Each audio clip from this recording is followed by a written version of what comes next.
مکہ مکرمہ یہ وہ شہر ہے جسے اللہ تعالیٰ نے خود قرآن میں ام القریٰ یعنی شہروں کی ماں کہا ہے۔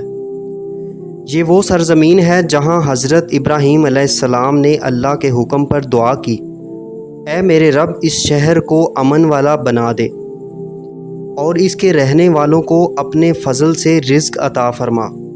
یہاں کی ریت پر انبیاء کے قدموں کے نشان ہیں، یہاں کی ہوا میں وحی کی خوشبو ہے، یہاں کے پہاڑ اس بات کی گواہ ہیں کہ یہ شہر اللہ کے خاص بندوں کا مسکن رہا ہے۔ یہ وہی جگہ ہے جہاں سے اسلام کا سورج طلوع ہوا اور جس نے دنیا کی تاریخ کا رخ بدل دیا۔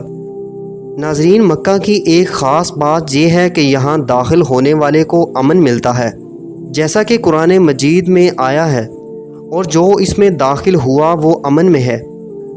مکہ کی فضیلت کا یہ عالم ہے کہ نبی کریم صلی اللہ علیہ وسلم نے فرمایا، اللہ کی قسم تو زمین کا سب سے بہترین اور سب سے زیادہ محبوب شہر ہے، اور اگر تیرے لوگوں نے مجھے نہ نکالا ہوتا تو میں کبھی تجھے نہ چھوڑتا۔